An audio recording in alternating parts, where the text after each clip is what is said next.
Welcome to Rustbuster's installation guide for Chevy GMC's 1999 to 2006 Silverado and Sierra.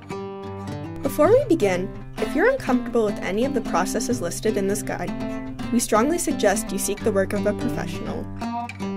Ensure you have all the tools and utilities listed and that you're following all the manufacturer's safety precautions during use.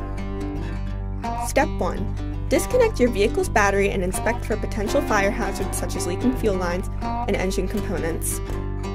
Prepare or remove these before starting. Finally, clear the work area of any safety hazards. Step 2. Lift up both ends of the vehicle. Remove the leaf spring hanger bracket, forward bed mount, rear cab mount, and center bed mount. Step 3. After grinding down the frame free of rust and debris, paint the part and work area with a weldable primer to help prevent against rust. Step 4. Slide the part into place. Reinstall the leaf spring hanger bracket using the supplied hardware. Then, weld the part on fully.